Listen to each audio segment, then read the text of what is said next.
Was ever your girlfriend? Oh my gosh.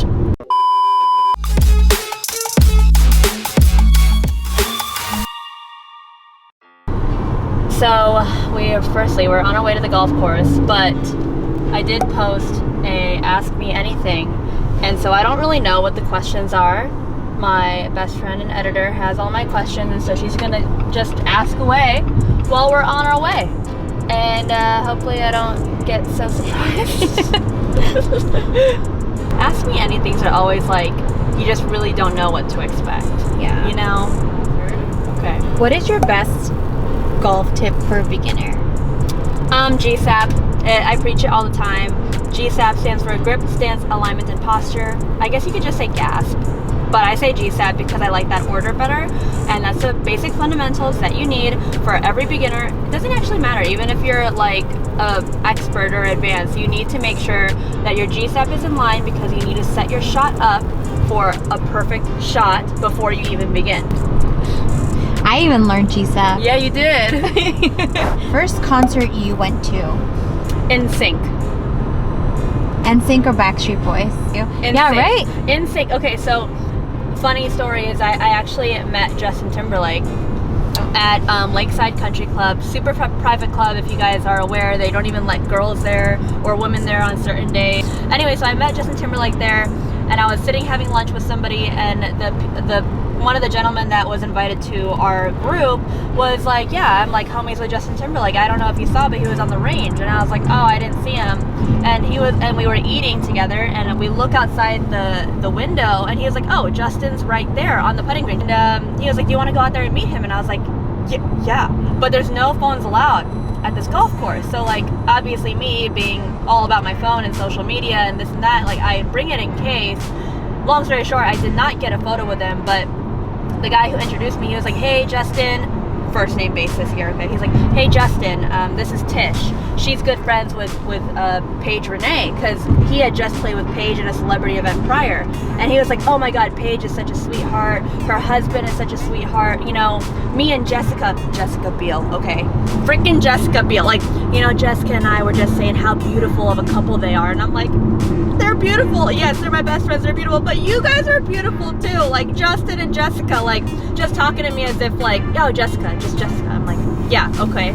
And then my friend, the guy I was playing with, was like, oh, you know, she dances too. And Justin's like, oh, you dance? Like he did a little arm wave, and I'm like, yeah, I do dance. And he was like, okay, well, we got to swing it one time. And I was like, yes, of course. All right, Justin Timberlake. So if you're you watching said this, it. we got to play soon because you said it. I haven't seen him since. He went on tour, but it's okay. I'm just asking this to be funny. Okay. This person asked, do you need a camera/video editor? I am so sorry, that role has been taken. But how and why do you get these shoots? Are they always sponsor related or just because? Shoots, just like any shoots. How do I get them? Well, how do I get them? I feel like that's like a really actually in-depth question, because like, how do I get them? Like, it all started because, if you want to really know how it started, it's because I've been golfing my entire life. I've been golfing since I was 3, competing since I was 7. Okay, firstly, go look back if you can and watch my golf story so you can see how I got to where I am now. And like, really, it was all about, you know, playing professionally. That was how I first got brand deals, because I was a starting pro. I got my symmetric card, and there were sponsors that were starting to talk to me. I was a part of the social media bubble in golf, and I was always making sure I was on top of my marketing. And that was actually recommended to me by my good friend Paige. She was telling me you should use your social media as leverage. And I wanted to get creative. I started doing tricks. I started dancing. I started like doing fun little edits, and it would just take off. And it actually led me to get sponsors and clothes. And my first deal with clothes was this brand called G-Belts.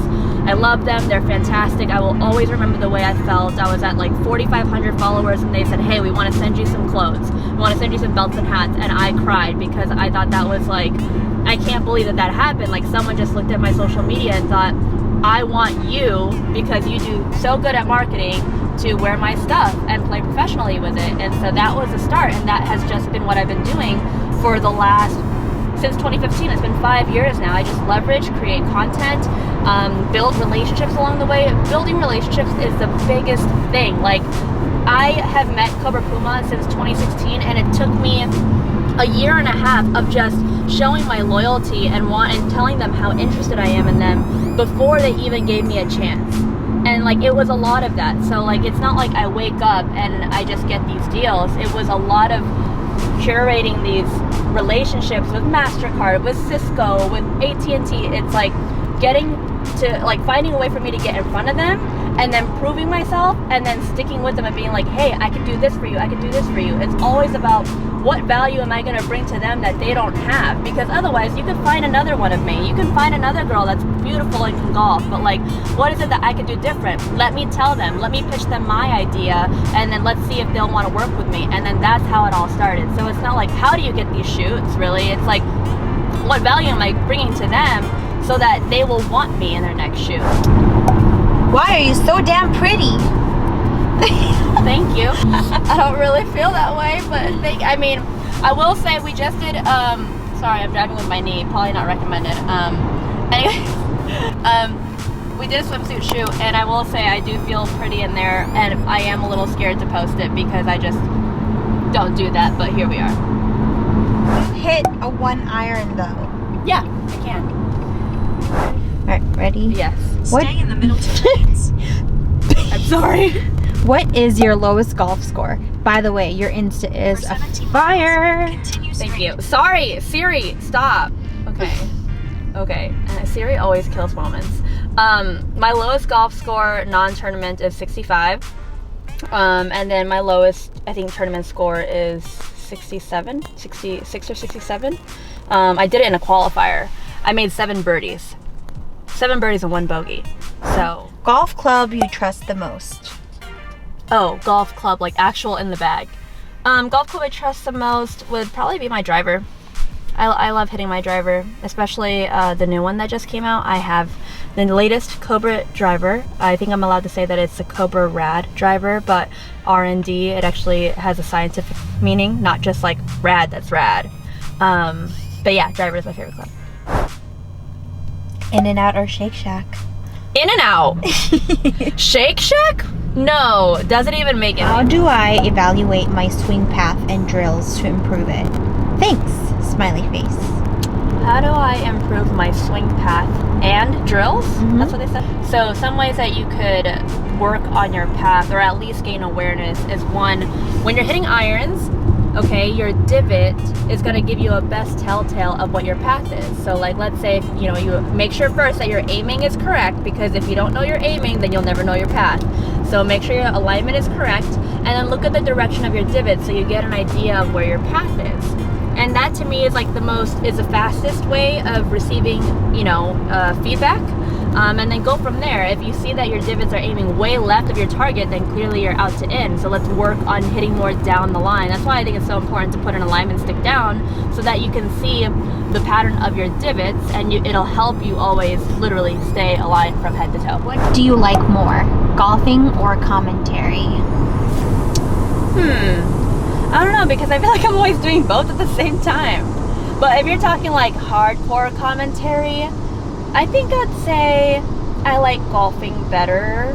If we're talking like, let's say like hard interviewing and hard news, like it's so much fun being able to interview all these amazing golfers and stuff, but like there are times when, I just want to hit the shot. So I'd say I'd rather golf than commentary, but it's a very, very, very fine line. So the question is, would you join me in a round of golf? But I'm going to reword it a little bit. Okay. Would you ever golf with one of your subscribers or followers? Yeah, absolutely. I think like what I'd want to do is actually do like a giveaway kind of thing, or something to benefit an organization where like you can play with me.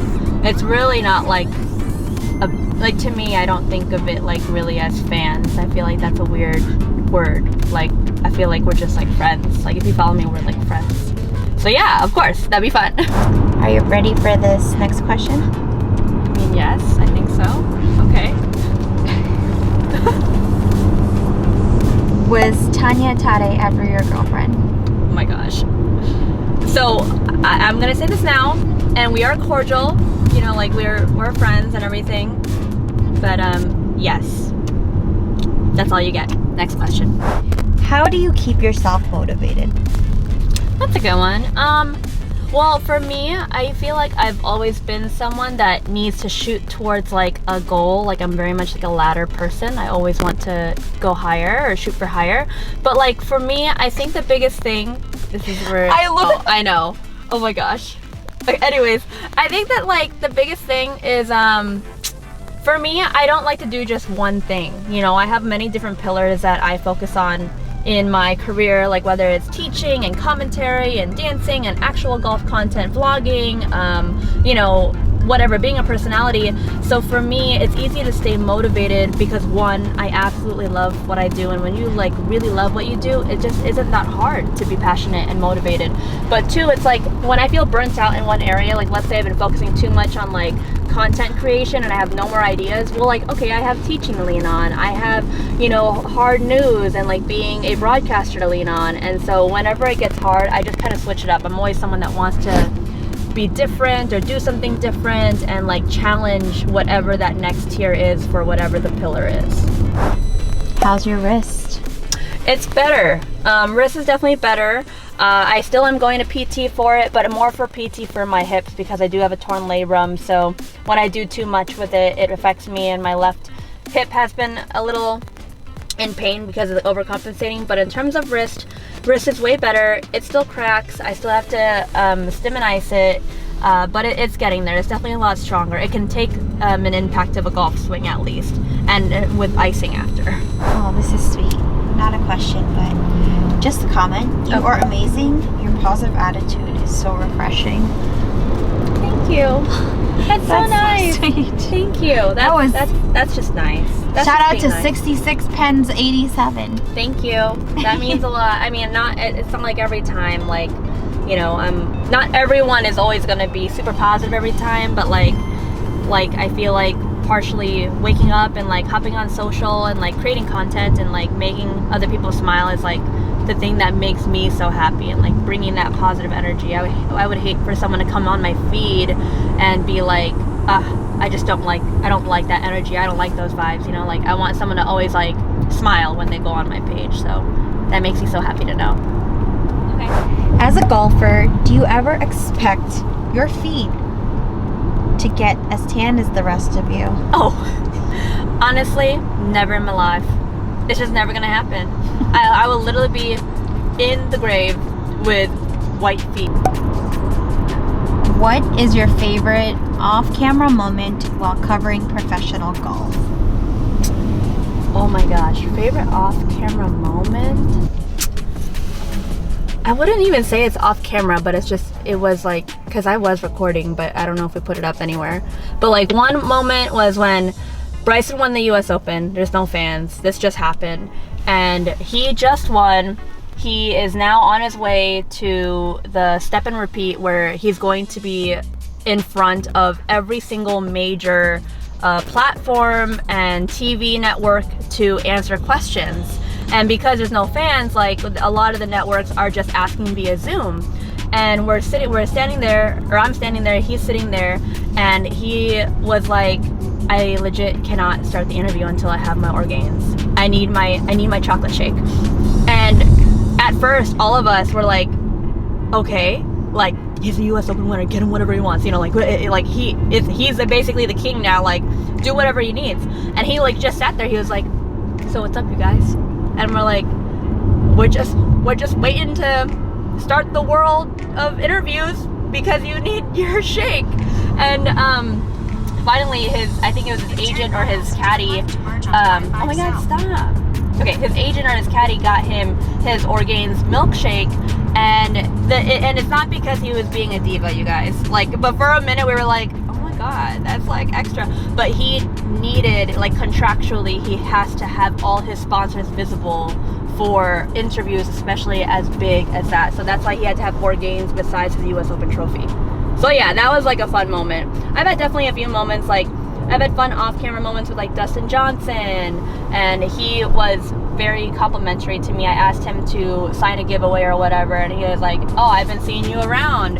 And I was like, yeah, because I'm the only girl here. That's why you gotta see me around. And he was like, well, you don't really have many signatures on this ball. I was like, I know, I'm not really good at asking. He was like, oh, you don't need to ask. You just walk up to them, and I'm sure they're gonna sign your ball for you. And I was like, thank you. So that happened, and then I definitely had some fun off-camera moments with Phil Mickelson. Like, I would say that we're like acquainted. Like, he'll say hey and whatnot. Tony Finau, we've had off-camera moments. Of course, Ricky. Yeah, there's a ton, but that's all I can think of right now. We are rolling. Okay, well, you guys, thank you so much for rolling with me, rolling with Tish. That was basically everything. That was my Ask Me Anything. I hope you guys enjoyed. I'll be doing a lot more of that. If you like what you see, be sure to like, subscribe, and hit the notifications button so you don't miss a beat.